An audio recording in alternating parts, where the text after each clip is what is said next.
Class 9, let's continue the chapter number 9, weathering and denudation. And the topics to be discussed today are chemical weathering as well as the gradations and its types. So let's start today's class. Chemical weathering, it's a disintegration of the rocks due to the chemical reactions, right? We called it chemical weathering. So chemical weathering leads to changes in the chemical composition of minerals present in the rocks, because we know that uh, minerals are present in the rocks, and due to the presence of or when it reacts with the water, H2O, or the oxygen in the atmosphere, it tends to change its chemical compound or chemical composition. So that is known as your chemical weathering. So chemical weathering takes place in the presence of water, that is H2O. Therefore it is a more potent uh, type of weathering in humid regions. Humid means hot regions, hot area. The rate of the chemical weathering depends upon the temperature also. So temperature also affect. And generally the rate is higher in the tropical areas with a higher temperature. So this type of weathering implies removal of some of the minerals from the rocks so that the rocks become porous and weak and start crumbling, right? So the minerals present in the that rocks, that is removed because of chemical weathering, and it becomes very porous. Porous means having a pores, holes, right? So due to presence of that, it becomes porous and weak also, and started crumbling also. Crumbling means started breaking up, right? So involves a number of chemical processes, among which solution, oxidation, carbonation and hydrations are more important. And let's talk about these chemical processes. And the first one is solution. Weathering is the process by which certain minerals are dissolved by acidic solutions. For example, calcite in limestone, because in limestone calcite is present, is dissolved easily by the carbonic acid. Rain, that is a chemical rain that percolates through the cracks, and fissures means it's cracks in the limestone beds dissolve calcite, right? So calcite is the mineral present in the limestone, so making wide cracks that can ultimately develop into the cave systems. You can see the picture here. So this is the cave made up of limestone. So this rock is limestone, and limestone, we know that this is like the calcite is minerals are present in the limestone. So due to the percolation of water, that means rain, H2O, when it reacts with the calcite, it forms a cracks, right? And because of that cracks, a wide opening that can ultimately develop into the cave structure. So this is cave system, right? Okay, now next is your oxidation. So oxidation is also is a process in which the oxygen of the atmosphere reacts with the minerals in the rocks and produces oxides or hydroxides. A number of minerals otherwise insoluble become soluble after their oxidation. So oxidation is the process in which the atmospheric oxygen reacts with the minerals present in the rocks. This process is most effective in the case of the rocks having a large content of iron compounds, right? So that iron compound rocks will react with the oxygen present in the atmosphere. So oxidation of such rocks forms a yellowish or reddish crust that crumbles readily. Crumbles means easily break down. Oxidation of rocks containing iron compound is similar to rusting of iron. I think you know about the rusting of iron, right? So the iron can easily rust when it reacts with the atmospheric oxygen, right? So this is similar to the rusting of iron, right? This process, oxidation. So this is a result of oxygen combining with iron, that is Fe, in presence of moisture, that means H2O, and formation of iron oxides, which easily crumbles and can be removed by rainwater also. So easily, like this is result in the oxygen combining with the iron in presence of moisture, that means water, and forms the iron oxide. So when it forms iron oxide, that means it becomes the rocks becomes porous as well as weak, right? So can easily crumbles, easily break down, and can be removed even by rainwater, right?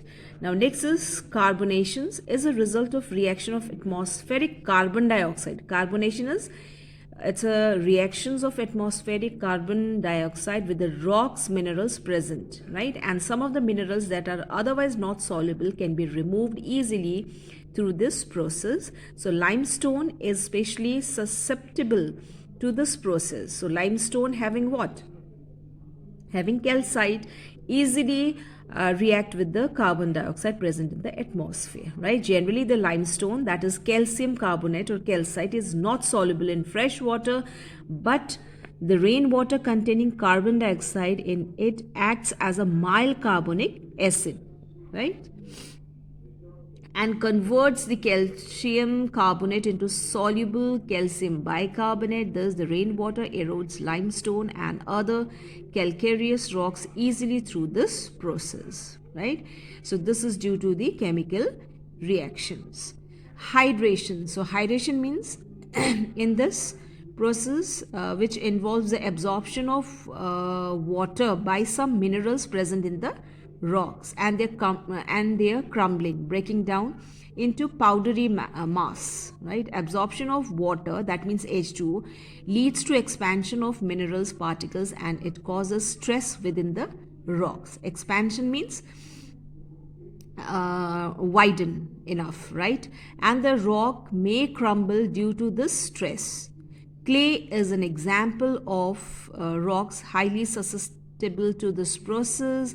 Feldspar, and which is the common crystalline minerals, underline this minerals. Example, clay and feldspar, which commonly crystalline minerals found in the rocks, absorb water and becomes a mass of clay through hydration. The other minerals forming the rocks are thus separated and the whole rock breaks down. Rocks containing a large clay expand.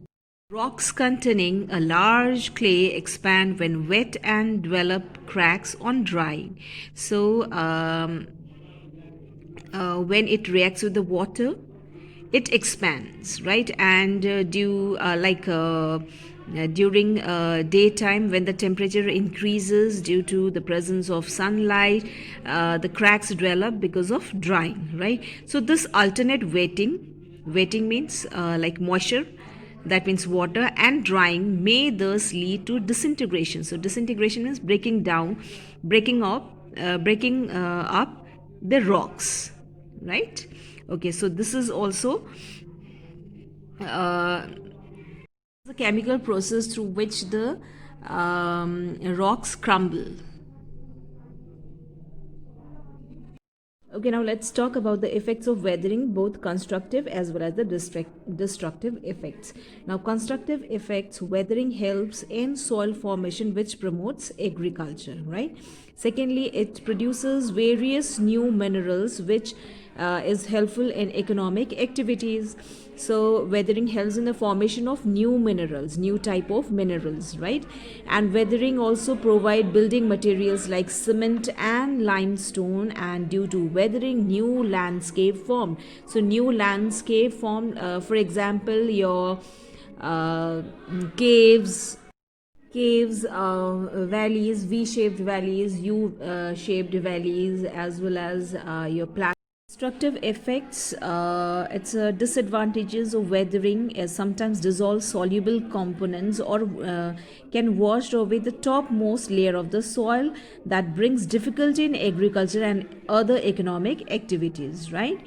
So second, in the high altitude reasons, weathering causes icebergs to slide down the slopes into the valleys. So it put obstacles. Obstacles means it is they put difficulties in sailing of boats and steamers, right?